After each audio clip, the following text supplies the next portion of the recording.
मोक्षमार्गदाता नमो राजचन्द्र प्रभुसार उर्वशी समूरे वसो सदा परमाधार। जेणे जाण्यो खरो आत्मा आत्माने अन्यन्यने अक्षय पूर्ण ज्ञानिते सिद्धने धन्य धन्य छे। महत्तत्व महनीय महाधाम गुणधाम चिदानंद परमात्मा वंदो रमताराम। सत्श्रुतने नमस्कार, असीमुपकारी आत्माने नमस्कार, तारक त्रिपुटीने नमस्कार, महावित्रोने नमस्कार, महाविત્રો સમાન મુરબ્બીઓ મુમુક્ષોને નમસ્કાર। પરમ કૃપાળુ દેવ પ્રણીત વચનામૃતજી અંતર્ગત મોક્ષમાળા શિક્ષા પાઠ 16। ખરી મહત્તા। જીનેશ્વરની ભક્તિ કરવી જોઈએ। જીનેશ્વરની ભક્તિ શા માટે કરવી જોઈએ? જીનેશ્વરની ભક્તિ સર્વોત્કૃષ્ટ છે અને તેનો ઉપદેશ આપ્યો કે તેનાથી આટલું આટલું થાય છે। શું થાય છે? તે છેલ્લો પેરેગ્રાફ હતો કે જીનેશ્વર ભગવાનની ભક્તિથી અનુપમ લાભ છે, એના કારણ મહાન છે, એના ઉપકારથી એની ભક્તિ અવશ્ય કરવી જોઈએ, એઓના પુરુષાર્થનું સ્મરણ થાય એથી કલ્યાણ થાય છે, વગેરે વગેરે। મેં માત્ર સામાન્ય કારણો યથામતી કહ્યા છે, તે અન્ય ભાવિકોને પણ સુખદાયક થાવ તે યથાશક્તિ વિચાર્યું। પછી ભક્તિનો ઉપદેશ સંદેશ આદેશ કહી દીધો। તે શુભ શીતળતામય છાઈ રહી વિશે આપણે યથાશક્તિ વિચારણા કરી, બહુ સંક્ષિપ્તમાં કરી। તેમાં મુખ્ય વાત કહેવાની કે જ્યારે પણ સ્નાત્ર પૂજા વગેરે થતી હોય છે ત્યારે ભગવાનને અંગલૂછણા કરીએ, નીચે લાવીએ અથવા તો ઉપર જ રાખીએ પધરાવેલા, અને તે વખતે જે સ્તવન પદ ગાવાની આજ્ઞા છે તે શુભ શીતળતામય છાઈ રહી। ભલે બીજા સ્તવન સજ્જાય પણ ગવાતા હોય છે વગેરે, પણ બરાબર તેટલા જ સમયમાં 3 મિનિટ 5 મિનિટમાં જો કુશળતા હોય તો બધું પૂરું થઈ જાય 3 મિનિટમાં, અને એ પદ પણ પૂરેપૂરું ગવાઈ જાય છે। એટલે ત્યાં પરમ કૃપાળુદેવ પ્રણીત જીનેશ્વર ભક્તિનો ઉપદેશ છે શુભ શીતળતામય આપણે ગાતા હોઈએ છીએ। એટલે ત્યાં એનું મહાત્મ્ય આવ્યું। આત્મસિદ્ધિજીની પૂજા વખતે જેમ સર્વજ્ઞનો ધર્મ શોષણ ન જાણી તે જ કડી ગવાય છે, તે જ પૂજાની થાળી વગાડીએ, ત્યાર પછી ઘંટ વગાડીએ, તે રણકાર કરીએ, તેમાં એ જ સંભળાતું હોય, એની જ શ્રદ્ધા કરવાની હોય તેમ બતાવે છે। સતદેવ તત્વની, સદગુરુ તત્વની, સદ્ધર્મ તત્વની અહીંયા પણ જીનેશ્વરની ભક્તિમાં આપણે લઈએ છીએ।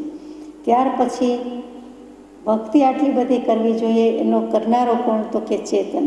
એ કેમ નથી કરતો, અથવા એને કઈ વસ્તુમાં રુચિ છે, પ્રીતિ છે, આસક્તિ છે, એને કોની મહત્તા લાગી છે કે જેથી કરીને ભક્તિ કરતો નથી, અગરતો ભક્તિ કરે છે।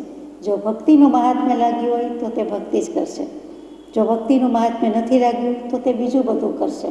તો ખરેખર કરવા જેવું શું છે અને મહત્તા કોની છે તે આ પાઠમાં પરમ કૃપાળુદેવ આપણને સમજાવે છે કે ખરી મહત્તા। કેટલાક લક્ષ્મીથી કરીને મહત્તા મળે છે એમ માને છે, કેટલાક મહાન કુટુંબથી મહત્તા મળે છે એમ માને છે, કેટલાક પુત્ર વડે કરીને મહત્તા મળે છે એમ માને છે, કેટલાક અધિકારથી મહત્તા મળે છે એમ માને છે, પણ એ એમનું માનવું વિવેકથી મિથ્યા છે। કેટલાક આપણે શેમાં સમાવેશ પામીએ છીએ, અમુકમાં કે કેટલાકમાં, એ વિચારવાનું છે। લક્ષ્મીથી કરીને મહત્તા મળે છે એમ માને છે। પેલું તો મહત્તા શું? મહત મહાન મોટું, મહત્તા મોટાઈ, ગૌરવ, ગુરુતા, મોટા માણસ હોવું તે, મોટું ગણાવવું તે મહત્તા। જેનું લાગે તેનું મહાત્મ્ય લાગે તે મહત્તા। કેટલાકને લક્ષ્મીથી લાગે છે। લક્ષ્મી શું?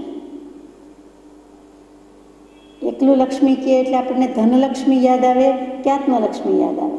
તો કે મોટે ભાગે મુમુક્ષુને આત્મલક્ષ્મી જ યાદ આવે, એનો જેને લક્ષ હોવાથી એ જ દેખાય। લક્ષ્મી શબ્દમાં પણ લક્ષ જ છે, લક્ષ વત્તા માં એટલે લક્ષ્મી, અને પાછું લક્ષ્મી એટલે લક્ષ્મીનો લક્ષ હોય તે જુદું, અને અહીંયા આત્મલક્ષ્મીનો લક્ષ હોય તે જુદું। તો લક્ષ્મીથી કરીને મહત્તા મળે છે, તો લક્ષ્મીનું એટલું બધું મહાત્મ્ય છે લક્ષ્મી કહેતા અહીંયા સ્થૂળ દૃષ્ટિએ, લૌકિક દૃષ્ટિએ પૈસો કહીએ, ધન કહીએ, સમૃદ્ધિ કહીએ, એનું મહાત્મ્ય છે.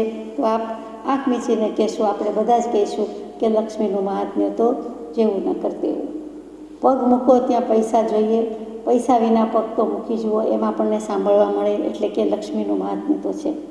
આજીવિકા માટે છે એટલું જ હોય તો વાંધો નથી, પણ તે સિવાય પણ લક્ષ્મી લક્ષ્મી લક્ષ્મી થાય. ગમે તેવા ગુનાહ કર્યા હોય, ગમે તેવા દોષ અપરાધ કર્યા હોય, ગમે તેવો પાપીજી હોય, ગમે તેવો મિથ્યાથી હોય, પણ એની પાસે જો ધન હોય તો ધનના જોરે બધું જ ક્ષમ્ય થઈ જાય છે. સર્વે ગુણાહ કાંચનમ આશ્રયંતે. બધા જ ગુણો સોનામાં રહેલા છે. સોનાને આશ્રયે, સોનાના આધારે બધા ગુણો ઢંકાયેલા છે, છુપાઈ ગયેલા છે. ત્યાં સોનું કહેતા પરિગ્રહ, લક્ષ્મી, ધન, શ્રીમંતાઈની વાત છે. ગમે તેવું હોય તો અન્યાય અનીતિ ભર્યું, પણ એ પૈસાની બંદૂકથી, પૈસાની ગોળીથી બધું જ જીતી જાય છે. એમ સમાજનું ઉપસેલું ચિત્ર ઘણું કરુણ અને ઘણું અણગમતું પણ છે, આપણે જાણીએ છીએ. તો લક્ષ્મીથી કરીને મહત્તા મળે છે. તો શાસ્ત્રોમાં પણ લક્ષ્મીજીના ગુણગ્રામ ગાયા છે. સાથે સાથે શાસ્ત્રજ્ઞ હોવાથી, આત્મજ્ઞ હોવાથી એના ગુણની સામે એના અવગુણ પણ એટલા જ ગયા છે. પહેલામાં પહેલો સ્વભાવ તો એ ચંચલા અને ચપલા. કોઈની થઈ નથી, કોઈની પાસે રહેવાની નથી. થોડાક સમય પૂરતી જ છે, છતાં જીવ પોતે શું કામ એમાં એવી બુદ્ધિ રાખે છે, આસક્તિ રાખે છે, એ સમજાતું નથી. થોડાક સમય પૂરતી વાત અને થોડાક સમય પૂરતી પણ પુણ્યનો ઉદય હોય તો મળે છે, બાકી મળતી નથી. કેમ કે એનો સ્વભાવ જ ચંચળ અને ચપળ છે. એ પોતે એમ કહે છે કે હું શૂરવીર પાસે તો જતી જ નથી, કે કારણ કે એમાં વિધવા થવાનો ભય છે. વિધવા, ધવા એટલે પતિ. જેને પતિ નથી, એક વખત હતા પણ પતિ વગરની થઈ જાય છે. વિધુર છે, વિધવા છે શબ્દ. તો કે શૂરવીર પાસે જઈએ તો એનો તો માથું કપાઈ જાય, ગમે તે થાય, શૂરવીરતામાં લડતા લડતા મરી જાય તો પછી એની પાસે જતી નથી. એવી જ રીતે કહે છે કે ઉદાર મનવાળા પાસે પણ હું જતી નથી. લક્ષ્મીજીના મુખ્ય કેવડાવ્યું છે. શું કામ જતી નથી? તો કે લજ્જા આવે છે, શરમ આવે છે, હયા છે કે ઉદાર માણસો પાસે જઈએ અને એ આપણને રાખે નહીં, એ તો બીજાને આપી જ દેવાના છે. તો મને ડર લાગે છે, એના કરતાં શરમ લાગે છે, લજ્જા લાગે છે, એટલે ત્યાં પણ જતી નથી. તો સરસ્વતીજી તો સરસ્વતી મારી બહેન એમ નહીં, સરસ્વતીને તો હું શોક્ય ગણું છું. એટલે સરસ્વતી જેની પાસે છે એની પાસે હું જઉં નહીં. એક સાથે એક ઘરમાં બે હોય નહીં, એક સાથે બે ઘર કરે નહીં. જેમ સમતા અને મમતા સાથે ઘર ન કરે, તેમ લક્ષ્મી અને સરસ્વતી સાથે ઘર ન કરે. એવો એક એના મુખ્ય કહેવાયું છે. સામાન્યપણે એવું કહેવાય છે, બાકી અપવાદ હોઈ શકે છે કે જ્યાં લક્ષ્મી અને સરસ્વતી બંનેનો સુમેળ, સુભગ, સમન્વય હોય. પણ અહીંયા આવી રીતે લક્ષ્મી કહે છે તો હું કોની પાસે જાઉં છું?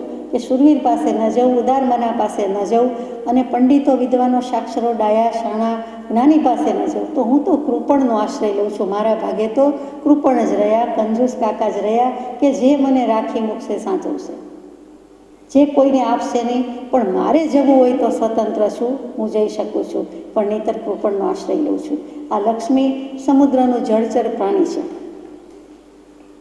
એમ શાસ્ત્રમાં કહેવામાં આવ્યું છે, સમુદ્રનું જળચર પ્રાણી લક્ષ્મી જેને મૂક્યા છે. વિષ્ણુ અને લક્ષ્મીની વાત ચાલે છે. તો લક્ષ્મી સમુદ્રનું જળચર પ્રાણી. સમુદ્રમાં માછીમાર શું કરે? તો કે માછલા પકડવા માટે જળમાં ઝાડ વગેરે નાખે છે. તો એ રીતે માછીમારો એને સતાવે છે, હેરાન કરે છે, પકડવાનો ટ્રાય કરે છે. તો લક્ષ્મીજી શું કહે છે કે જે માછીમાર એટલે ધીવર, ધીવર, ધી એટલે બુદ્ધિ, તો કે બુદ્ધિમાં જે શ્રેષ્ઠ છે એ પણ ધીવર પુરુષ કહેવાય. અને અહીંયા માછીમાર કહ્યું છે. તો કે હું તો એની પાસેથી ભય લાગતું હોવાથી જતી નથી, અને હું ત્યાં પણ જતી નથી. એટલે કે સમુદ્રમાં હોવા છતાં સમુદ્રમાં રહેતી નથી, વિષ્ણુમાં રહેતી નથી, વિષ્ણુ પાસે રહેતી નથી. હું તો મૂર્ખને હાથ જતી રહું છું. એટલે કે ત્યાં પણ હું ટકતી નથી, રહેતી નથી. કમળમાં નિવાસ કયો છે, વિષ્ણુની પત્ની કહેવાય છે, બધું બરોબર છે, પણ હું એ પ્રમાણે રહેતી નથી અને મૂર્ખની પાસે જતી રહું છું. કેવું મૂક્યું છે? સમુદ્ર મંથનમાંથી 14 રત્નો નીકળ્યા, એમાં ઝેર પણ નીકળ્યું, હળાહળ વિષ નીકળ્યું, અમૃત પણ નીકળ્યું, એમાંથી લક્ષ્મીજી પણ નીકળ્યા. તો લક્ષ્મીજી અને ઝેર એ ભાઈ બહેન થયા, સહોદરા થઈ, સાથે જન્મ્યા છે, એક જગ્યાએથી જન્મ્યા છે, સમુદ્રના પેટાળમાંથી જન્મ્યા છે.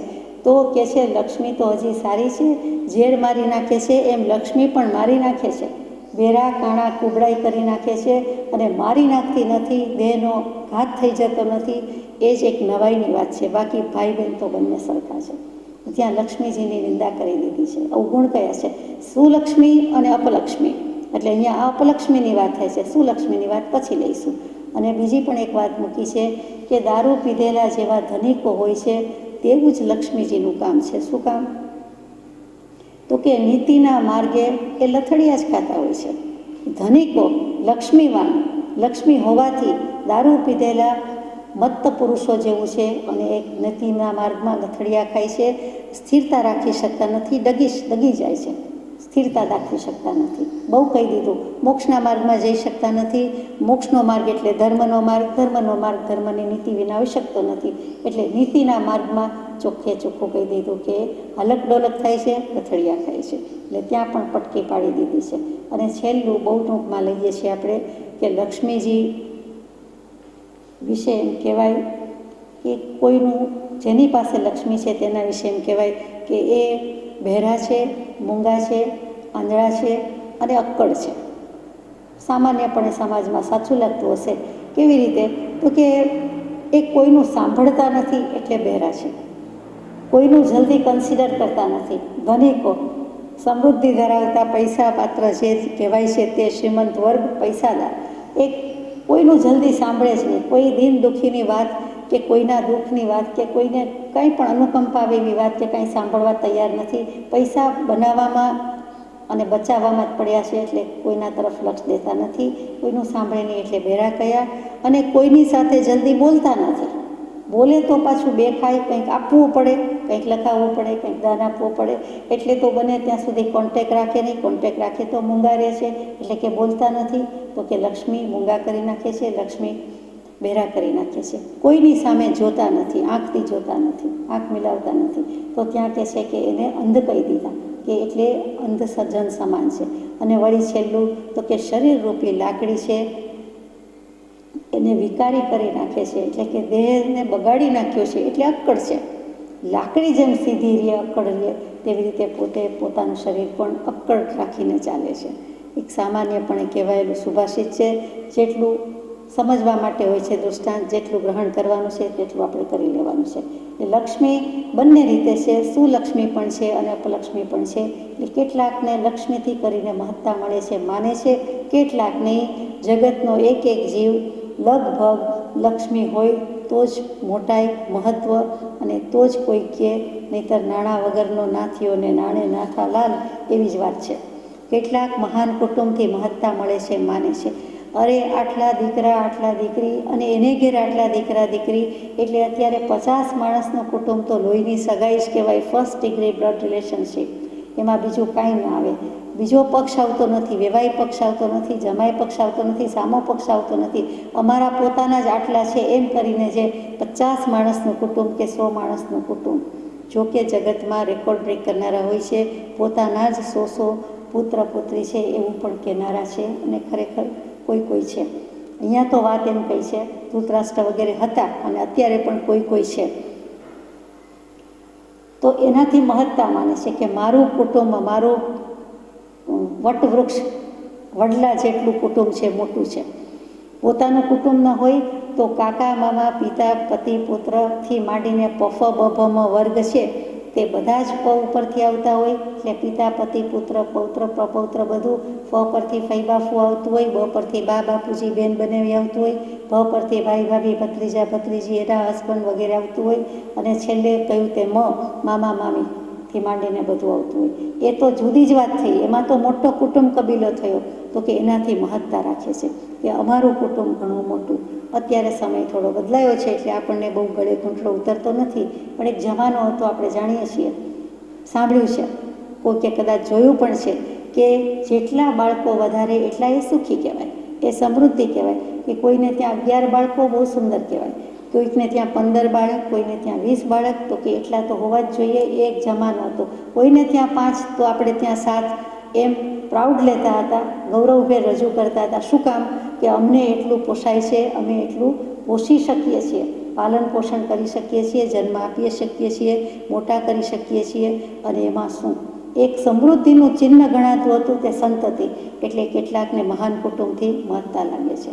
એમાં પોતાનો પિતૃપક્ષનું વળી માતૃપક્ષનું એટલે મોસાળ મોટું એમ બબ્બે કુટુંબ થાય, અને પોતાના બે અને પછી જેટલા ઘરમાં હોય તે બધાના બબ્બે, એટલે એમ કરતાં કરતાં તો ક્યાંય વાત જાય અને એમાં જ જીવે માન્યું છે. એ વૃક્ષનો પાછો મહિમા, ફેમિલી રૂટ્સ, પાછા એ વૃક્ષના મહિમા પણ ઓછા ગાય કેટલા ગાય, એમાં જેટલી એન્ટ્રી થાય એટલી ઉમેરવાનું મન થાય. આ બધું શું છે તો કે કુટુંબથી મહત્તા માની છે, મેળવી છે, અને એમાં જ રચ્યો પચ્યો રહે છે. કેટલાક પુત્ર વડે કરીને મહત્તા મેળવે છે. પુત્ર કહેતા બંને આવી જવા જોઈએ, સંતાન. સંતાનમાં હોવા જોઈએ, સંતતિ હોવી જોઈએ, સત અસ્તિત્વ, એના પરથી જ સંતાન સંતતિ શબ્દ આવ્યા કે અસ્તિત્વ ચાલુ રહે, હર હંમેશ ચાલુ રહે, કાયમ ચાલુ રહે. પણ ભગવાને કહી દીધું, ભર્તૃહરિજી જેવા યોગીરાજે પણ કહી દીધું કે ભોગે રોગ ભયમ કુલે ચ્યુતિ ભયમ, કુળનું ક્યારેક તો નાશ થાય, ક્યારેક તો સંતતિ અટકેવું બને. બ્રહ્મચર્ય આશ્રમ ધારણ કરે, બ્રહ્મચારી રહે તો ત્યાં કુળનો વંશ આગળ જતો નથી, અટકી જાય છે, અને અટકવો જોઈએ પણ ખરો. અને કેટલીક વખત સંતાનની પ્રાપ્તિ જ ન હોય તો પણ કુળ તો કોના કુળને કોના વંશ બધું મૂકીને જવાનું છે, તો પછી એમાં એની મહત્તા શું છે? છતાં કેટલાકને સંતાનથી જ મહત્તા લાગે છે. એટલું જ નહીં, સંતાનમાં પણ પુત્ર રત્નની પ્રાપ્તિ હોય તો જ સદગતિ થાય એવું માનનારો વર્ગ પણ છે, ઓછો થતો જાય છે. બેટી બચાવોથી પુત્રી રત્નની મહત્તા વધી ગઈ છે. કન્યા રત્નનું મહાત્મ્ય વધારે છે કે કન્યા છે તો એ માતા બની શકે છે, જન્મ આપી શકે છે, એનું મહત્ત્વ વધી ગયું છે. પણ શાસ્ત્રોમાં અને કેટલાક વેદાંતના શાસ્ત્રોમાં પણ અને હિન્દુ ધર્મના બીજા શાસ્ત્રોમાં પણ પુત્ર હોય તો જ એની સદગતિ થાય, પુત્ર હોય તો જ એનું પાછળથી કારજ વગેરે કરે, અને એના શિરે એના જ ભારે જવાબદારી છે, એવું બધું કહેવાતું હોય છે. હકીકતમાં આમ બિલકુલ નથી, એ ગલત છે. પુત્રની પ્રાપ્તિ માટે થઈને બહુપત્નીત્વ પ્રથા પણ હતી, ઇતિહાસ નોંધ લે છે. એટલે આપણે જાણીએ છીએ કે બધાએ આટલું મહત્ત્વ ગાયું છે. હકીકતમાં પુત્ર, મિત્ર, કલત્ર એટલે દારા, પત્ની, કોઈનું મહાત્મ્ય નથી. કોના મા બાપ, કોના માત ને કોના તાત, તો આ બધા તો પછીના સંબંધો છે. થોડાક ભવ પૂરતી સગાઈ છે, થોડાક વર્ષ પૂરતી સગાઈ છે, એમ માનવા જેવું નથી. પણ કેટલાક માને છે એમ કૃપાળુદેવ કહે છે, કેટલાક અધિકારથી મહત્તા મળે છે એમ માને છે. અધિકાર શું? સત્તા, માલિકી, સ્વામિત્વ. આ મારું છે, આ મારી માલિકીનું છે, આના ઉપર મારું ચાલે, આ મારું રાજ્ય, આ મારું સામ્રાજ્ય. તો જ્યાં અધિકારની વાત આવી, જ્યાં સત્તા વાપરવાની વાત આવી, એને તો જરાય મહત્ત્વ નથી. સત્તા કોની? તો કે આત્માની સત્તા વડે દેહ પ્રવર્તે જાણ. વ્યવહારિક સત્તા, પારમાર્થિક સત્તા, પ્રાતિભાષિક સત્તા, કોનું મહાત્મ્ય? તો કે એક આત્માનું, પારમાર્થિક સત્તાનું. બાકી બધું ઠીક છે, જે આત્મા છે, દેહ છે, વ્યવહાર છે, પ્રતિભાસ થાય છે, હકીકતમાં પારમાર્થિક સત્તા જેવું કાંઈ નથી. અને અહીંયા મૂકી દીધું છે કે વ્યવહારથી, અધિકારથી મહત્તા મેળવે છે, મળે છે, એમ માને છે. પણ એ એમનું માનવું વિવેકથી જોતા મિથ્યા છે. અધિકાર કોના પર? પોતાનું શરીર, પોતાની ઇન્દ્રિયો, પોતે બનાવેલી, આત્માએ બનાવેલી ઇન્દ્રિયો, શરીર, એના ઉપર પણ પોતાનું ચાલતું નથી. એ પણ આપણને વશ નથી, અધીન નથી, આપણે કહીએ તેમ કરતું નથી. તો પછી બીજું તે બીજું એના ઉપર શું અધિકાર જમાવવાનો હોય? કોઈ પોતાનું નથી, દેહ પોતાનો નથી, તો બીજું બધું તો પરદ્રવ્ય છે. છતાં લોકોને સત્તા જમાવવાનો, સત્તા સ્થાપવાનો અને સત્તાધીન કરવાનો શોખ હોય છે, આવડત હોય કે નહીં. તો તે વિવેકથી જોતા મિથ્યા છે. જો સાચું ખોટું, સારું ખરાબ કરવાનું કહેવામાં આવે તો તરત જ કહી દેવાય કે આ અહિતકારી છે, આ હિતકારી નથી. એ મિથ્યા જ છે, નકામું જ છે. એ દેહભાવ છે, સંસાર ભાવ છે. એવો જેમાં મહત્તા ઠરાવે છે તેમાં મહત્તા નથી, પણ લઘુતા છે. પોતાની મોટાઈ જ્યાં પણ સ્થાપવા જાય, કોઈ પણ બાબતમાં, કોઈ પણ રીતે, કોઈ પણ જીવ, તો કૃપાળુદેવનો 85મો પત્ર યાદ કરવા જેવો છે કે જેટલા પોતાની પૂતગલિક મોટાઈ ઈચ્છે તેટલા હલકા સંભવે. પૌદ્ગલિક મોટાઈ, ભૌતિક વસ્તુથી, ભૌતિક દૃષ્ટિથી જેટલી મોટાઈ ઈચ્છે છે, માને છે, સ્થાપે છે, બીજા પાસે ઠેરવાવે છે, ઠરાવે છે, ઠરાવ કરે છે, લેખે છે, લેખાવે છે, બીજાને પણ એમાં લઈ જાય છે, તો ત્યાં કહે છે કે એ ગલત છે, એ ખોટું છે, એ અપરાધ છે. એ મહત્તા નથી, પણ એ લઘુતા છે. એટલે કે એ પાતળો પડ્યો, એ પોતે વજનથી જાડો થઈ ગયો, એ ભાવ રાખ્યો એટલે એને ભારથી વધી ગયો, પલ્લું ઊંચું ગયું, પણ ખરેખર તો તે નીચે બેઠેલો છે, એટલે લઘુતા કહી છે. ત્યાં તે પોતાની મોટાઈ રાખે, પોતાની મોટાઈના ગુણગ્રામ ગાય, કોઈ પણ ક્ષેત્રની કોઈ પણ બાબતની, તો એ લઘુતા. કઈ રીતે લઘુતા છે? તો કે નાનો છે, નીચો છે, એ મોટો નથી. મોટાઈ કરવા જતાં એ નાનો નીચો વજનવંતો થઈને ભારથી નીચે બેઠો રહે છે. રજવી રજ ઊંચી ગઈ, નરમાઈ કે પાન, પથ્થર ઠોકર ખાત હે, કરડાઈ કે તાન. હવાનું રજકણ, સૂક્ષ્મમાં સૂક્ષ્મ રજકણ, એ વંટોળિયાથી અથવા તો સ્વાભાવિક રીતે હવાની લહેરથી અથવા પોતાના સ્વભાવથી વાયુકાયના જીવ હોવાથી એ જ રજ ઊંચી જાય છે, એ નમ્ર છે, એ નીચી છે, એ હલકું છે, વજનમાંય હલકું છે અને તેમ જાય છે, કેમ કે કરુણા, કોમળતા વગેરે છે. એની સામે પથ્થર, તો કે પથ્થર ઠોકર ખાત હે, કરડાઈ કે તાન. એ કડક છે, સખત છે, એનો ગુણ જ જુદો છે. એ નીચે ને નીચે રહે છે તો બંને રેતી, પૃથ્વી, માટીકાય, એટલે કે પૃથ્વીકાયના જીવ, છતાં આપણે નીચે રહીએ છીએ. એની સખ્તાઈ એને પોતાને જ નડે છે, એના સ્વભાવની સખ્તાઈ, એનો ગુણધર્મ છે સખત, કડક પથ્થર હોવો તે, અને તે તેને નડે છે. અને પેલું રજ બિરજ ગોળ ગોળ ફરતું ફરતું અધોગતિની બદલે ઉર્ધ્વગતિને પામે છે. પથ્થરો નીચે ને નીચે રહે છે અને પથ્થર ઠોકર ખાય છે. પથ્થર ઠોકર મારે છે એમ કેવું એના કરતાં પથ્થર ઠોકર ખાય છે કેવું બરોબર છે. આપણે પથ્થર પાસેથી જઈએ છીએ તો આપણી ઠેસ વાગે છે, આપણને ઠેસ વાગે છે. આપણા પથ્થરની લાત કયો, ઠોકર કયો, કોણ ખાય છે? પથ્થર ખાય છે. પથ્થર આપણને વગાડે છે એમ કેવું એના કરતાં આપણે પથ્થરને વગાડ્યું કેવું વધારે વ્યાજબી છે. પથ્થર બોલી શકતો નથી એટલે કહેતો નથી, પણ જ્ઞાની પુરુષો પથ્થર વતી પથ્થરના મુખે કેવડાવે છે કે પથ્થર ઠોકર ખાતે. ઠોકર તો એને વાગે છે,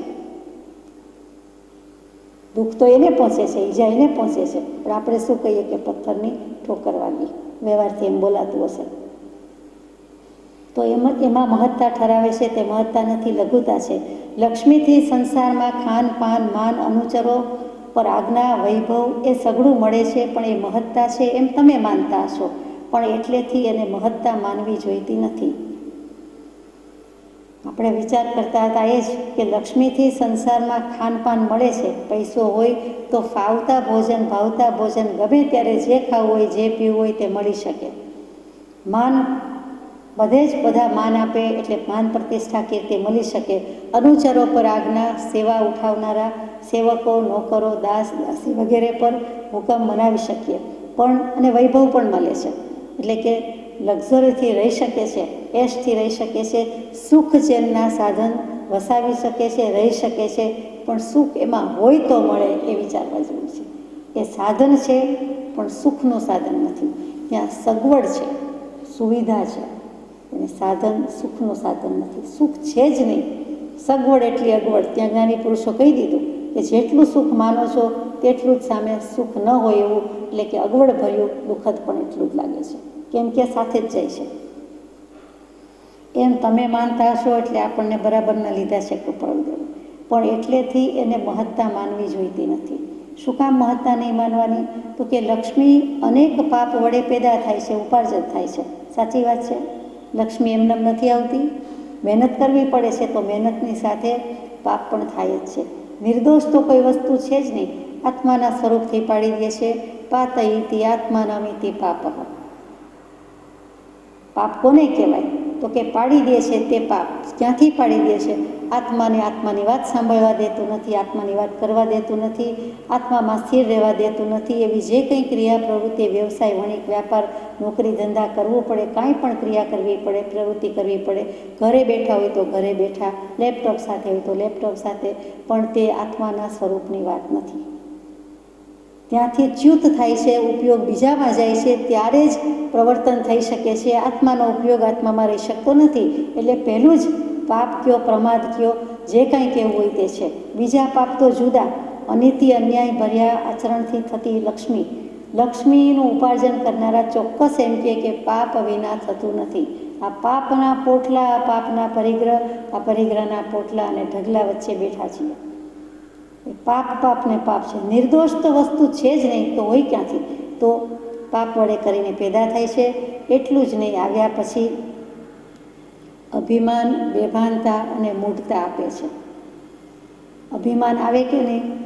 જરાક માં એટલે માપવું, તોલવું, જોખવું, તરત જ થાય તેની પાસે ઓછું છે, મારી પાસે વધારે છે. આના કરતાં વધારે છે, આના કરતાં ઓછું છે, બંને તોલિયું માપ્યું ને જોખ્યું કહેવાય. કમ્પેર અને કોમ્પીટ થયા વિના રહે જ નહીં, તેનું નામ અભિમાન. પછી થોડુંક વધારે થાય, આટલું એની પાસે હોય જ નહીં, એના કરતાં મારી પાસે વધારે જ છે, અથવા હું વધારે બનાવું તો જ ખરો, અને એવો જે કંઈ ભાવ થાય છે તે પાછો અભિમાનના અંશમાં ઉમેરો કરે છે. ત્યાં માં કહેતા માપવું તોલવું છે. માં કહેતા જેમ જ્ઞાનને પણ મપાય, પ્રમાણ શબ્દ પણ છે, તો પ્રમાણ ભાન નથી રાખતા, તે અભિમાન છે. ચૂકી જઈએ છીએ, જેટલી જરૂર છે એના કરતાં વધારે કરીએ છીએ, એટલે ભગવાન એને અભિમાન કહે છે. વળી ગૌરવમાંથી ગર્વ, મદ, અહંકાર સ્ફુરે છે. મારાપણું સ્ફુરે છે. હું કરી શકું છું, મેં બનાવ્યા, મેં બચાવ્યા, અને મેં આ રીતે ઇન્વેસ્ટ કર્યા તો આ ફળ મળ્યા છે, વગેરે અભિમાન નથી. તો એને કઈ કેટેગરીમાં મૂકવું, કયો શબ્દ આપવો? એ અભિમાન નથી, એ કયો ભાવ છે? વિચારવા જેવું છે. બેભાનતા. બેભાન જ્ઞાની પુરુષ કે એટલે સાંભળી લેવું પડે છે કે ભાન આત્મ સ્વરૂપનું ભાન હોય તો ભાન, પણ બેભાન છે, પોતે તેના ભાનમાં નથી. હું શું કરું છું, શું કરી રહ્યો છું, આ મને શોભે છે, આ સન્માર્ગે છે, આમાં મને દોષ થાય છે, આ પુણ્યના ખાતામાં જાય છે કે પાપના ખાતામાં? બે જ ખાતા હોય તો એ પાપના ખાતામાં જાય છે, પુણ્યના ખાતામાં નથી જતું. પાપ વધુ થાય છે, પુણ્ય ભાગ્યે જ થાય છે, ઓછું થાય છે. કેમ ઓછું થાય છે એની વાત પણ હમણાં આવે છે. અને મૂઢતા આપે છે, એટલે કે આત્માના ભાનપૂર્વક પ્રવર્તન નથી, એટલે બેશુદ્ધિ અને બેભાન કયા છે. અને ત્યાર પછી મૂઢતા. આમાં તો હદ કરી દીધી. મૂર્ખ કે એના કરતાં પણ મૂઢ કહી દીધા. બેમાં થોડોક ફરક. મૂર્ખના 100 લક્ષણ, પણ મૂઢના તો અનંતા. મૂઢ કેવું છે તો મૂર્ખ, પણ મૂર્ખ કરતાં પણ ચડી જાય એવો શબ્દ છે. જડતા અને મૂર્ખતા ભેગી થાય એમના મૂઢતા. દિશામાં ક્યાંય જવાનું હોય અને પછી ભૂલ કરે, એક દિશામાં પ્રયાણ કરે અને વચ્ચે ભૂલ પડે તો એને મૂર્ખ કહીએ. એ સમજી ન શકે, ફોલો ન કરી શકે તો મૂર્ખ કહીએ. પણ મૂઢ એટલે તો મારે ક્યાંક જવું છે એનું જ ભાન નથી. દિશા મૂઢ રહેવા ઈચ્છે છે, ત્યાં ઉપાય પ્રવર્તી શકે નહીં, એમ કૃપાળદેવનું ટંકોત્કીર્ણ વચન છે. જે આપણું નક્કી જ ન થતું હોય કે મારે 4 ગતિમાં રહેવું છે કે 5મી ગતિમાં જવું છે, મોક્ષ પરમ ગતિ, એ નક્કી નથી. ત્યાં જવું છે તો હવે શું કરવું જોઈએ? આ ભવના એક આયખાના આટલા દાયકા ગયા પછી હવે શું કર્તવ્ય છે? આજ સુધી થયું તે થયું. તો જો ત્યાં મૂઢતા છે તો પછી ભગવાન પણ શું ઉપાય કરે? સત્પુરુષ પાસે શું ઉપાય હોય? એટલે ત્યાં મૂઢતા કહીને આપણને ઘણું કહી દીધું. મૂઢ નથી તો લક્ષ્મીજીની કૃપા ઉકૃપા થાય છે, એટલે આપણે મૂઢ બની જઈએ છીએ. આ પણ એક જગતમાં આપણે તો વધારે જોયું છે, મેં તો કાંઈ જોયું નથી એમ કહું તો ચાલે, પણ જેટલું જોયું છે એમાં સમજાય છે. સમાજ આરસી, ચોખ્ખી આરસી છે. સાહિત્ય એમાં પણ એ જ પ્રતિબિંબ પડે છે. વ્યક્તિનો બનેલો જ સમૂહ ને સમાજ છે, અને એ ચિત્ર આપણને સમાજમાં ચોખ્ખું દેખાય છે. ધીમંત અને શ્રીમંત વચ્ચેના પાઠમાં પણ મૂક્યું છે. અહીંયા પણ વિચારવા જેવું છે કે એ મૂઢતા આપણને ખપે નહીં. લક્ષ્મી પરાર્થ કરતા વખતે અંધાપો, બહેરાશ વગેરે લાવી દે, તે કૃપાળદેવનું વચન છે. ત્યારે નથી સમજાતું તે આ અર્થમાં છે કે કોઈનું સાંભળે નહીં, કોઈની સાથે બોલે નહીં, કોઈ સામે જુએ નહીં. એટલે એ અર્થમાં એને પરાર્થ કરતાં પણ વખતે આવા બધા અવગુણ પ્રગટી જાય એમ કહી દીધું છે. કુટુંબ સમુદાયની મહત્તા મેળવવા માટે તેનું પાલન પોષણ કરવું પડે છે. પછી એક વખત પ્રેસ્ટીજ થઈ જાય, એક વખત ઇમેજ થઈ જાય, સમાજમાં થઈ જાય, કુટુંબમાં થઈ જાય, આટલું તો હોય જ. એક પ્રકારે લિવિંગ સ્ટાઇલ હોય, સ્ટેન્ડર્ડ ઓફ લિવિંગ એટલું હાઈ જાય, પછી એમાંથી ખસી શકાતું નથી, આપણે જાણીએ છીએ. તો કુટુંબ અને કુટુંબનો સમુદાય જે કોઈ બધા છે તે બધાની મહત્તા મેળવવા માટે, ત્યાં મોટાઈ કરવા માટે અથવા મોટાઈ મેળવવા માટે એનું પાલન પોષણ કરવું પડે છે. હવે આમાંથી ખસી શકાય એમ નથી. આ પથારો નહોતો કરવો ને કર્યો, અને થયો અને વધાર્યો અને હવે આપણાથી પાછું જવાય તેમ નથી. અને પાછું વાળવાનો વિચાર કરે ત્યાં તો આયુષ્ય પૂરું થઈ જાય છે. વિચાર કરે છે ત્યાં જોતજોતામાં બધું સમી જાય છે, ઉપડી જાય છે. તે વડે પાપ અને દુઃખ સહન કરવા પડે છે. પાપના ભાગીદાર કોઈ થવા આવતું નથી, એટલો વિચાર કરવા જેવો છે. લાઈફ પાર્ટનરમાં પણ, પતિ પત્નીના સંબંધોમાં પણ, અને જે કોઈ બીજા સંબંધ, સંતાન વગેરે છે તે એક સાઇન કરતાં, એક સિગ્નેચર કરતાં, એક આપણા નામે હોતા કરતાં તરત જ કેટલા બધો પાપ પરિગ્રહ આપણા માથે, આપણા ખાતે ચડી જાય છે. એટલું જ નહીં, પણ જવાબદારીનું ભાન વહન કરતાં કરતાં ક્યારે એ પોટલું મોટું થઈ જાય છે, એ જ ભાર નીચે આપણે દબાઈ જઈએ છીએ, એનો લક્ષ્ય રહેતો નથી. અને આ મનુષ્ય ભવ એણે ગુમાવી દઈએ છીએ. તો ઉપાધિથી પાપ કરી એનું ઉદર ભરવું પડે છે. અને વળી પુત્રથી કરીને કંઈ શાશ્વત નામ રહેતું નથી. અગ્નિ સંસ્કાર વખતે પુત્ર જોઈએ, પુત્રી પણ અગ્નિ સંસ્કાર સ્થળે જાય છે. હોઈ શકે છે સમાજ સુધરી પણ ગયો છે, સમાજ સુધારા ઘણા થઈ ગયા છે, હવે એવી કોઈ વ્યવસ્થા નથી, અને હોય તો પણ એ માન્ય કરવા યોગ્ય નથી. એટલે શાશ્વત જેવું તો છે જ નહીં. એક આત્મા જ પોતાનો અજર અમર અવિનાશી છે. બાકી જ્યાં અશાશ્વતની જ વાત છે, નશ્વર દેહ કહીએ, નશ્વર દુનિયા કહીએ, એમાં શાશ્વત શું વળી? ચક્રવર્તી જેવો ચક્રવર્તી પણ પોતાનું નામ ભૂસે, કોઈકનું ભૂસે ત્યારે પોતાનું નામ લખી શકે. તો પછી સમજી જવાનું છે કે આપણું શું અને આપણે કોણ. યોગ સ્વરૂપ ભાવનાના વિચાર પછી પણ સમજાઈ જાય છે કે આપણું કાંઈ જ નથી. તો એના માટે થઈને આપણે અનેક પ્રકારના પાપ અને ઉપાધિ વેઠવી પડે છે. છતાં એથી આપણું શું મંગળ થાય છે? આપણું કલ્યાણ શું થાય છે? આપણને શું શાંતિ મળે છે? આપણું સુખ, કલ્યાણ, મંગળ હોય તે પણ છીનવાઈ જાય છે, હોય તે પણ જતું રહે છે, મૂકી દેવું પડે છે, અથવા તો પૂછવાય રહેતું નથી. માટે એ પણ કરવા જેવું નથી. કૃપાળુદેવે તો પ્રશ્ન જ પૂછ્યો છે, આપણે પણ પ્રશ્ન વાંચીને વિચારીને આગળ જવાનું છે કે એથી આપણું મંગળ થાય છે. મંગળ શું? એક તો કલ્યાણ, સુખ, શાંતિ, પવિત્ર. બીજું મંગળ શું? તો કે મામ ગાલય હતી, મળને ગાળી નાખે છે તે મંગળ. આપણા રાગ દ્વેષ ઓછા થાય છે, આમાં ભાવ ઓછા થાય છે કે વધે છે? લક્ષ્મી ઉપાર્જનમાં, પાલન પોષણમાં, એને સાચવવામાં, એની કડાકૂટમાં આપણો ઉપયોગ ટ્વિસ્ટ થાય છે, બેવડાય છે, કાંઈ કરી શકતા નથી, હલબલી જાય છે, ખળબળી જાય છે. ભાવો સ્વસ્થતા ક્યાંથી રાખી શકે? આત્મા સ્વસ્થ ક્યાંથી રહે? આવી અસ્વસ્થતા નિરંતર આરાધી છે. વળી પાછું આજ આપણે કર્યા કરીએ તો આપણું મંગળ કાંઈ થતું નથી. એટલે રાગદ્વેષ ઓછા થતા નથી, રાગદ્વેષ વધે છે. મામ, હુંકાર, અહંકાર, મકાર, એની પણ વૃદ્ધિ થાય છે. લક્ષ્મી હંમેશા કેટલાક વાઇસીસ લઈને આવે છે, મુક્તિ જાય છે. એ વ્યસન મુક્તિ જાય છે, ન હોય તેને આવે છે, હોય તેમાં દુગુણું થતા જાય છે. આપણે જાણીએ છીએ, જ્યારે પણ કહીએ છીએ ત્યારે ઝઘડા કોણ કરાવે છે? કાંઈ ન થાય તો હોય તે જતું રહે છે. શું કામ? તો કે અનિતિનું દ્રવ્ય વધુમાં વધુ 10 વર્ષ રહે, બાકી 11ને વર્ષે ઉપડી જ ગયું હોય. એક સિદ્ધાંત છે.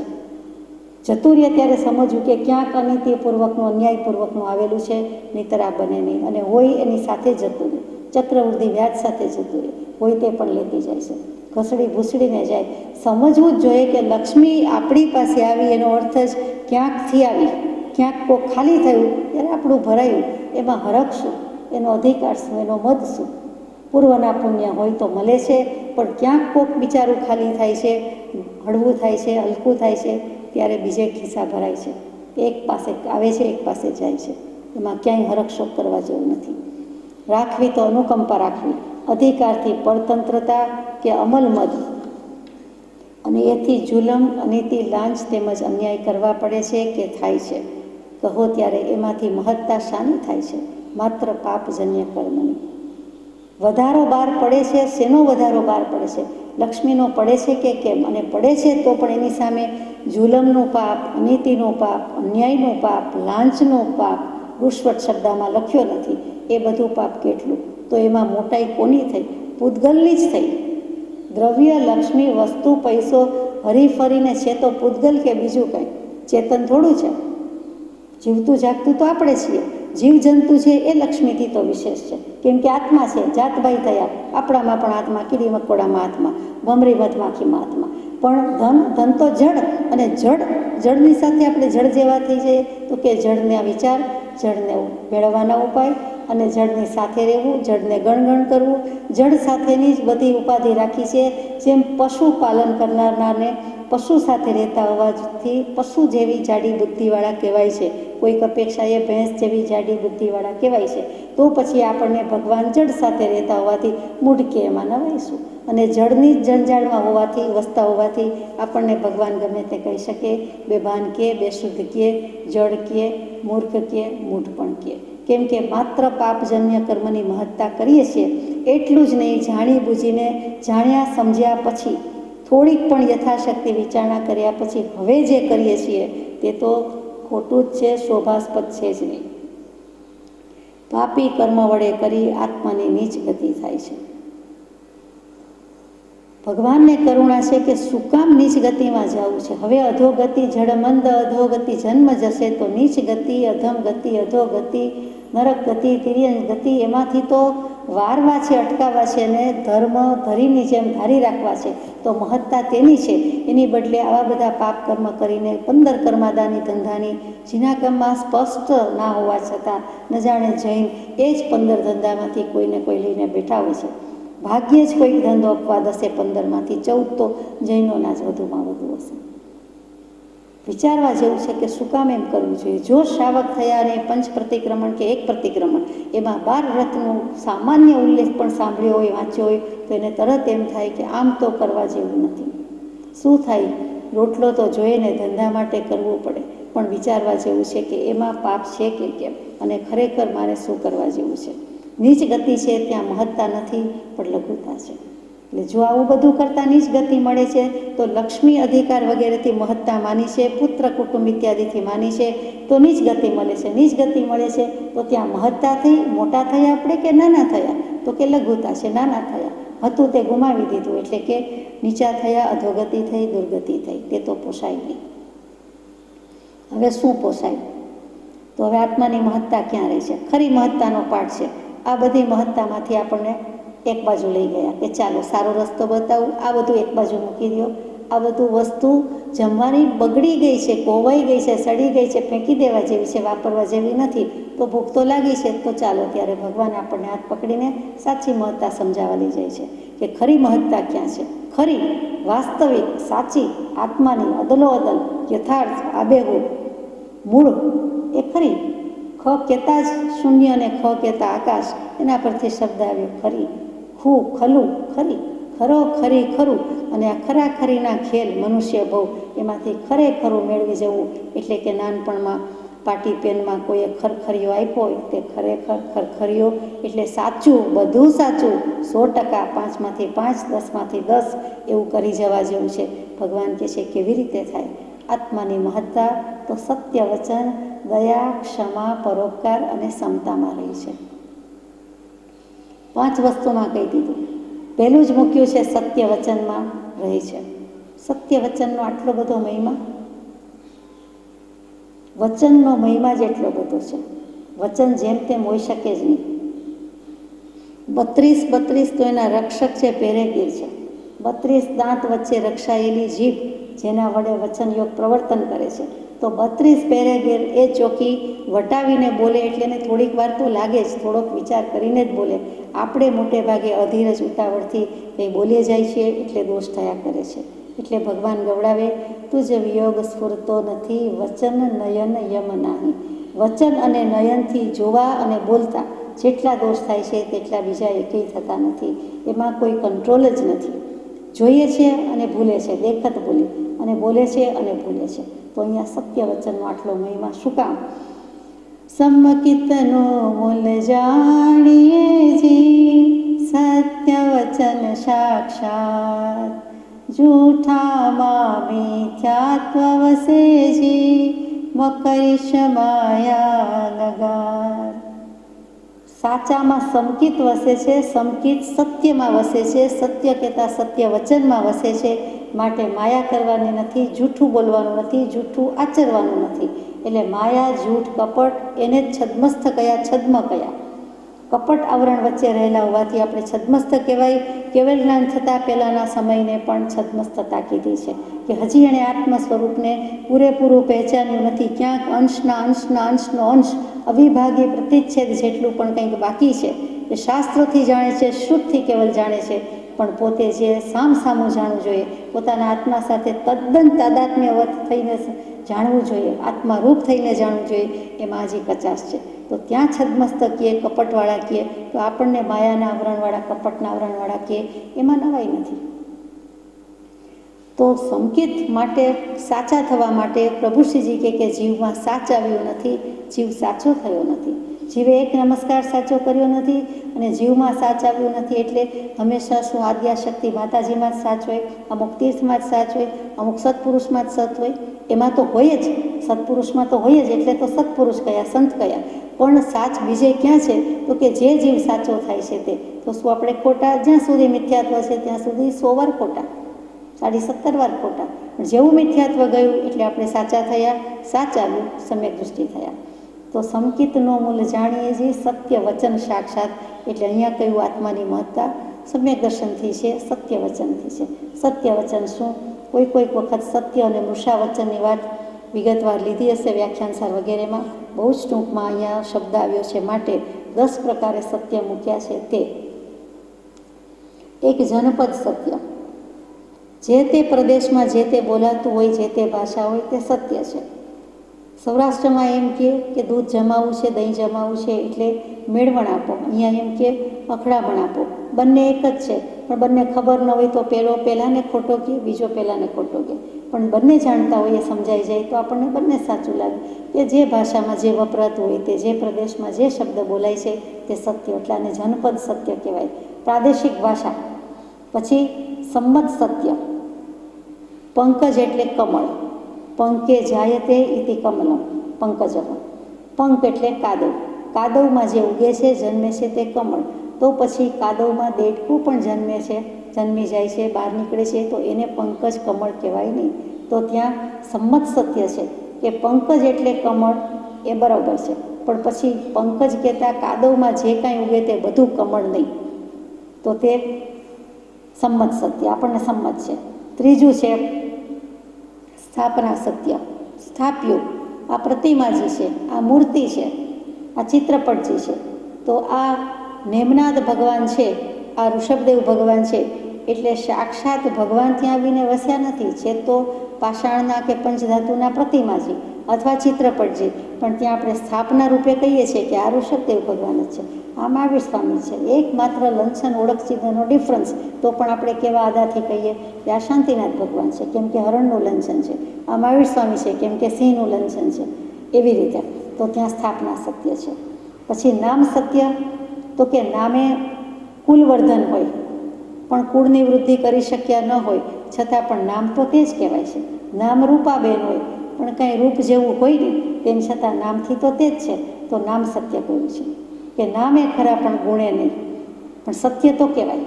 તેથી એમ ન કહેવાય કે આનું નામ આ કેમ પાડ્યું છે. પછી પાંચમું રૂપ સત્ય, તો કે વેશ સાધુનો, ઋષિનો, મુનિનો લઈ લીધો હોય, પણ લક્ષણ તો બીજા જ હોઈ શકે. તો પછી ત્યાં નામ સત્ય, રૂપ સત્ય. વેશ સત્ય એમ નહીં બોલાય, પણ બાહ્ય આકાર, દેખાવ, રૂપ વગેરે સરખું હોવાથી રૂપ સત્ય. પછી કયું પ્રતીત્ય સત્ય. એક જ વ્યક્તિ પિતા પુત્ર હોઈ શકે, આંગળીની અપેક્ષાએ નાની મોટી હોઈ શકે. ટચલી આંગળી એટલે સૌથી નાની કહી દઈએ તે સમજાય, એ 5 આંગળીમાં સૌથી નાની, પણ બીજા બધા જીવની અપેક્ષાએ નાની મોટી હોય. પછી બીજી આંગળી કહીએ, વચલી આંગળી કહીએ તો આનાથી નાની ને આનાથી મોટી, એવું બધું આપણે કહેવું પડે. પહેલી, બીજી, ત્રીજી, ચોથી આંગળીમાં અપેક્ષા ભેદ આવ્યો તો ત્યાં પ્રતીતિ કેવી રીતે આવે? તો કે પ્રતીત્ય સત્ય. અપેક્ષા, એંગલ, અભિપ્રાય, દૃષ્ટિબિંદુ ઉપરથી કહેવામાં આવે તે બધું પ્રતીત્ય સત્ય. ત્યાર પછીનું 7મું વ્યવહાર સત્ય કે અનુદરા. અનુદરા કોને કહેવાય? તો કે ઉદર એટલે પેટ, જેને પેટ ન હોય તે. તો પેટ ન હોય એટલે શું? તો કે વ્યવહારમાં જેને ગર્ભ રહ્યો નથી અથવા ગર્ભિણી નથી તે બધી અનુદરા કહેવાય. પેટ દેખીતી રીતે તો અવયવ હોય જ બધાને, માનવ શરીર છે તો, પણ અનુદરા કહેતા ત્યાં આવો અર્થ છે. પછી 8મું ભાવ સત્ય છે કે શ્વેત બગલો, એટલે બગલા હંમેશા સફેદ જ હોય, અથવા તો શ્વેત બગલો જોતા હોય ત્યારે એમ કહીએ કે બગલો એટલે જ શ્વેત, શ્વેત એટલે બગલો. શ્વેત એટલે બગલો નથી. શ્વેત ઘણી વસ્તુ હોય, પણ બગલો હંમેશા શ્વેત હોય એમ કહીએ છીએ તો સાચું છે. પણ શ્વેત બગલો કહેતી વખતે પણ એમાં બીજા વર્ણ, બીજા કલર્સ રહેલા જ છે, એ ભાન નથી. બગલામાં હંમેશા ગમે તેવો વ્હાઈટ હોય તો પણ બીજા કલરો અંદર રહેલા જ છે, પડેલા જ છે. તો તે ભાન નથી, એટલે ત્યારે આપણે કહીએ કે શ્વેત બગલો. હકીકતે બધા કલર અંદર હોય છે, પણ મુખ્યપણે શ્વેત હોવાથી, દેખાતો હોવાથી શ્વેત. તો તે ભાવ સત્ય કે આપણો ભાવ ત્યાં શું કહેવાનો છે, મુખ્ય અને ગૌણનો, એ રીતે સત્ય છે. 9મું યોગ સત્ય છે કે દંડ પકડ્યો હોય તો દંડી કહીએ, લાકડી પકડી હોય એટલી વખત લાકડી આવી ગઈ લાકડીવાળા, પણ એટલે એવો અર્થ નથી કે બધી જ ક્રિયામાં પ્રવર્તનમાં ઉઠતા બેસતા કે હાલતા ચાલતા લાકડી જોઈએ જ. એક સેકન્ડ માટે પકડી હોય, લાકડીનો વેપાર કરતો હોય, ખરીદ વેચાણમાં પણ લાકડી હોય, કોઈને બતાવતા હોય તો પણ હાથમાં લાકડી હોય, એટલે લાકડી આવી ગઈ કે લાકડીવાળા આપણે કહેવાય નહીં. એવું જ છત્રી બતાવતા પણ હોઈએ અને ઓઢી પણ હોય અને સદુપયોગ પણ હોય અને ખાલી એમ જ મૂકી હોય, તો તે વખતે જે તે વસ્તુ ચાલુ હોય, ક્રિયા હોય તે પ્રમાણે કરતા હોઈએ તો તે યોગ સત્ય છે. અને છેલ્લું 10મું ઉપમા સત્ય. કોઈક વખત મોટી નદી કે મોટું તળાવ જોઈએ, એટલું મોટું કે જિંદગીમાં જોયું ન હોય, શાસ્ત્રોમાં ક્યાંય વર્ણનમાં વાંચવામાં આવ્યું હોય, બાકી જોયું ન હોય, તો તે વખતે એમ કહીએ કે આવડું તળાવ દરિયા જેવડું તળાવ કહેવાય. હવે આપણી દૃષ્ટિમાં દરિયો કેવડો ને તળાવ કેવડું, એ જે આપણા માપ છે એ પ્રમાણે આપણે કહી દઈએ. જેમ બાળક 2 હાથ પોળા કરીને કે આવડો દરિયો હોય, તો એવડા 2 હાથ પ્રમાણે તો કાંઈ ન હોય, 2-5 ફૂટે ન પોળા થયા હોય તો પણ કહેતા હોય. તો તેવી રીતે વાત થાય તો તે ઉપમા સત્ય છે. આ સત્યના પ્રકાર કયા છે, અસત્યના પ્રકારમાં આપણે જતા નથી. તો આત્માની મહત્તા તો સત્ય વચનમાં રહી છે. આમ દરેક વ્યક્તિ, વસ્તુ, પદાર્થ, પરિસ્થિતિ, પ્રદેશ, ભાષા બધી અપેક્ષાથી આગળ પાછળનું બોલાતું હોય, બોલી શકાતું હોય, સમજી શકાતું હોય તો તે સત્ય વચન છે. સત્ય બોલતો નથી જીવ, શું કામ? અસત્ય બોલવાના શું કારણ છે? કોઈક જગ્યાએ 10 કારણ કયા છે, કોઈક જગ્યાએ 14 કારણ કયા છે. શું કારણ હોઈ શકે? તો કે ક્રોધવશાત, માનવશાત, માયાવશાત, લોભવશાત, રાગવશાત, દ્વેષવશાત, હાસ્ય મશ્કરી વશાત, ભયવશાત, અવર્ણવાદ બોલવાથી, આઘાત ઉપઘાતથી જીવ ખોટું બોલી જાય છે. ખોટું બોલવું ન હોય પણ ગુસ્સામાં ભાન ન રહે એટલે ક્રોધમાં 2-4 વસ્તુ વધારે કહેવાય જાય, 2-4 શબ્દોથી ભાવથી વધારે થઈ જાય, જૂઠ આવી જાય. કેટલીક વખત માનથી, કેટલીક વખત માયા, કેટલીક વખત લોભ, રાગ, દ્વેષ, ભય વગેરે આપણે કહ્યું. કેટલીક વખત મશ્કરીમાં બોલાઈ જાય, કહેવાનું કાંઈ આશય એવો ન હોય પણ હસવાની ટેવ તો કહેવાય જાય. કેટલીક વખત આ 10 સિવાય લજ્જાથી કહેવાય જાય, શરમ આવી જાય, શરમથી ઝૂકી જવાતું હોય એટલે આપણે થોડું ખોટું બોલી જાય. કેટલીક વખત દાક્ષિણ્ય, હોશિયારી, દોઢાગીરી બતાવવા જઈએ, દાક્ષિણ્યનો સીધો અર્થ તે છે. જેમ કે વકીલ, બેરિસ્ટર વસ્તુ તથ્ય બરાબર જાણતા હોય પણ આખી વસ્તુને જુદો મોડ આપે, જુદો વળાંક આપે અને ટ્વિસ્ટ કરી નાખે, બદલી નાખે, હળાહળ સત્યનું હળાહળ જૂઠ કરી નાખે ને હળાહળ જૂઠનું સત્ય કરી નાખે, તો તે વખતે અસત્ય બોલવાનો મોટામાં મોટો દોષ છે. આખી બાજી પલટાઈ જાય. બધું નજરે જોયું હોય, સાક્ષીનો અભાવ કરીને, બેનિફિટ ઓફ ડાઉટ કરીને છોડી દે કે છોડી મૂકવાનું કહે, તો એ શું છે? ભારોભાર અસત્ય છે. કેટલો મોટો દોષ કરે. અને બહુ બોલવાની ટેવ હોય તો ભાન રહેતું નથી, ન બોલવાનું બોલાઈ જાય છે, ન બોલવાના સમયે બોલાઈ જાય છે અને વળી કેટલું જૂઠ પણ આવી જાય છે. અતિશયોક્તિ કે ન્યૂનોક્તિ આવી જાય છે અને ત્યાં જૂઠ બોલવાનો દોષ લાગી જાય છે. તો આત્માની મહત્તા આ શેમાંય નથી, અસત્ય વચનમાં નથી, સત્ય વચનમાં છે. બીજું છે દયા. દયા એટલે ઊંધું ઉલટાવીએ, આત્માને જ યાદ આવે તે બધું દયા. સ્વદયા, પરદયા, દ્રવ્ય દયા, ભાવદયા, નિશ્ચય દયા, વ્યવહાર દયા, અનુબંધ દયા. આ દયાના 8 પ્રકાર આપણે ભગવતીજી સૂત્રની સાક્ષીએ પરમ કૃપાળુના પાઠમાં વાંચ્યું છે, એટલે વધારે કહેવાનું નથી. તો કોઈ પણ એંગલથી કોઈ પણ જીવ કંઈ દયા ખાય કે દયા કરે તેમાં શું આવ્યું? આમાંનો એક ભાવ તો હોય જ, આત્મા યાદ છે, કાં તો પોતાનો આત્મા યાદ છે, કાં તો બીજાનો આત્મા યાદ છે. અનુબંધ દયા કે દેખીતી રીતે કડવું, વિષ જેવું લાગે, મરવા જેવું લાગે, હમણાં જ મરી જવું, પૃથ્વી માગન આપે, જગ્યા આપે તો ધરતીમાં સમાઈ જવું, અથવા કાપો તો લોહી ન નીકળે એવું આપણને થઈ જાય. શું કામ? તો કે આપણને કોઈક એવું કહે છે તો તે વખતે એવું લાગે છે, સત્પુરુષ કે સદગુરુ હંમેશા એવું કહેતા હોય છે, એવું લખતા હોય છે, આપણે વાંચીએ છીએ, દુઃખ લાગી જાય છે, પણ પરિણામમાં દયા અને દયાનો જરૂર છે. એના કારણમાં કરુણા છે, એના પરિણામમાં કરુણા છે. તો એમાં આત્માની જ યાદ આવી કે બીજું કંઈ? દયા કહેતા આત્માની યાદ. પછી ક્ષમા. ક્ષ એટલે ગાંઠ અને મા એટલે નહીં. ગાંઠ ન હોવી તે ક્ષમા. કોઈ પણ બાબતની ગાંઠ ન હોવી, કોઈ પણ જગ્યાએ ન હોવી, કોઈ પણ વ્યક્તિ સાથે ન હોવી, તેનું નામ ક્ષમા.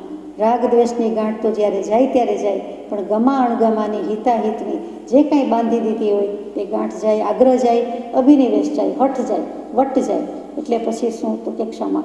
ખમવું, ખમાવવું અને ખમી ખૂંદવું. ખમવુંમાં ખમી ખૂંદવું આવી જ ગયું અને તેની સાથે ક્ષમા. ક્ષમા એ મોક્ષનો ભવ્ય દરવાજો છે. ક્ષમા પોતે જ મુક્ત ભાવ સ્વરૂપ છે.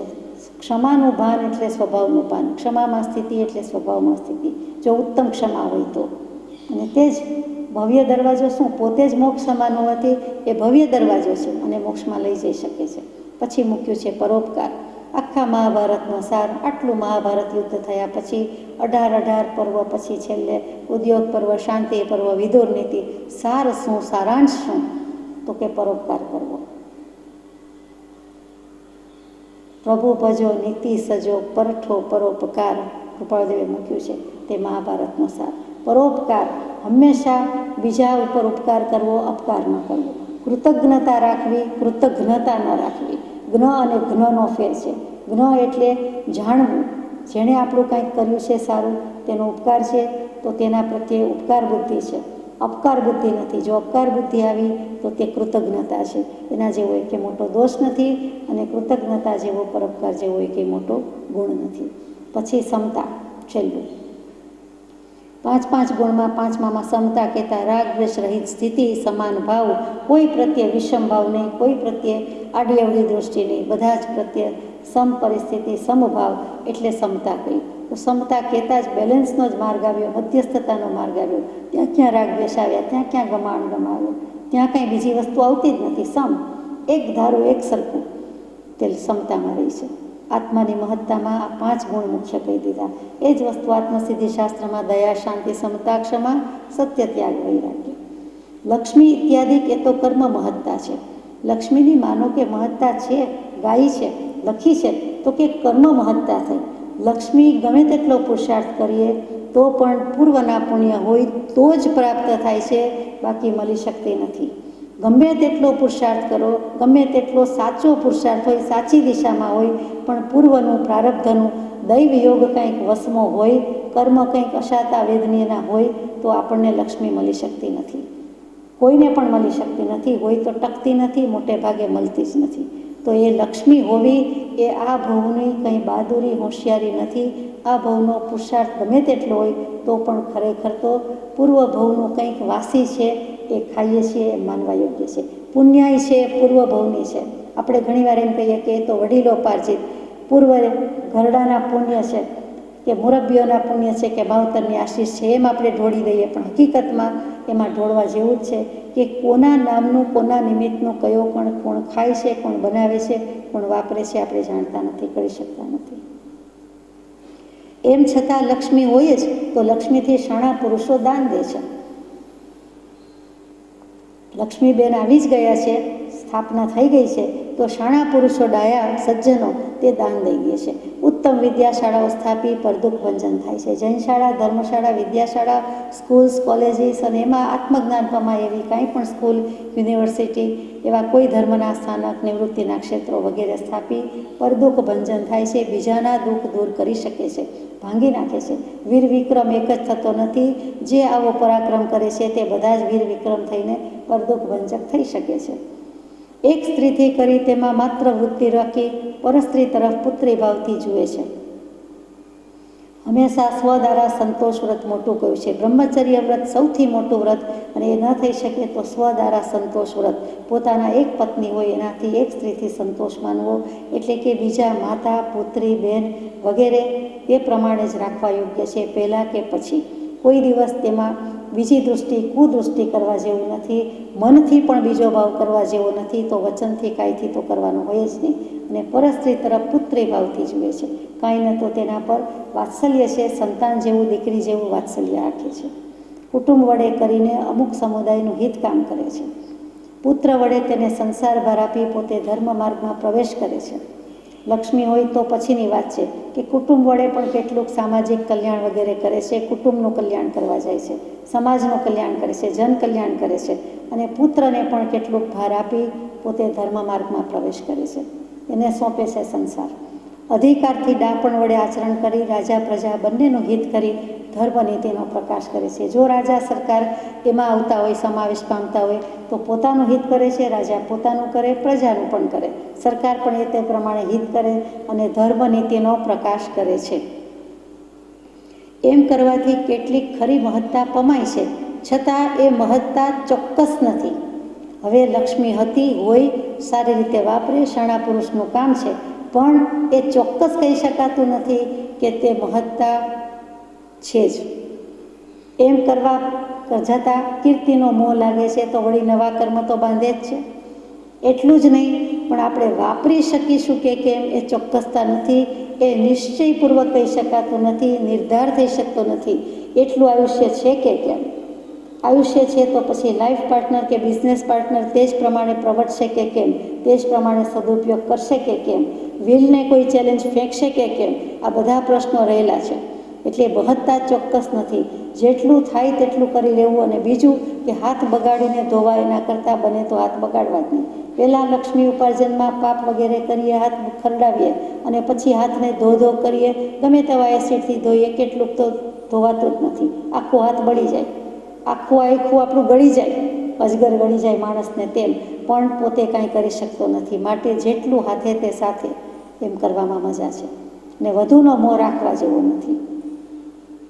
ઘણું કહી દીધું કૃપાળુદેવે કે મહત્તા ચોક્કસ નથી, એ પાકે પાયે મહાનતા છે એવું નથી. કેમ કે કીર્તિનો, યશનો જે કંઈ ભય છે તે તો માથે જ છે.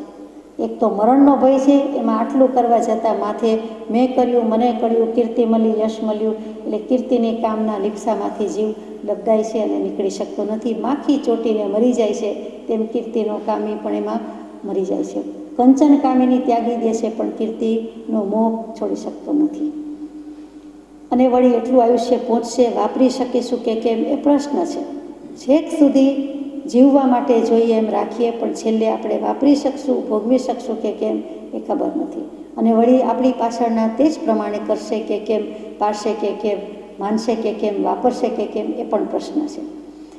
મરણ ભય માથે રહ્યો છે, ધારણા ધરી રહે છે. યોજેલી યોજના કે વિવેક વખતે હૃદયમાંથી જતો રહે એવી સંસાર મોહિની છે. આપણા કરેલા પ્લાન, આયોજન બધા ઊંધા પડી જાય છે, ધારણા ધરી રહેલી છે, અનુમાન અટકળ બધા એમનેમ હવામાં રહી જાય છે. અને યોજેલી યોજના પણ હૃદયમાંથી પણ જતું રહે, પોતે પોતાના ભાવ પણ બગડી જાય, પરિવર્તન પામી જાય. અને એમ થાય હવે આટલું નથી કરવું, હવે આટલું નથી મૂકીને જવું, આટલું લખાવવું નથી, આટલું આપવું નથી, આટલું કાંઈ કરવું નથી. એવી સંસાર મોહિની છે.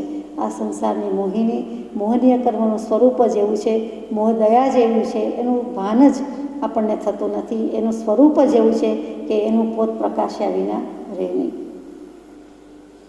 એથી આપણે એમ નિસંશય સમજવું કે સત્ય, વચન, દયા, ક્ષમા, બ્રહ્મચર્ય અને સમતા જેવી આત્મમહત્તા કોઈ સ્થળે નથી.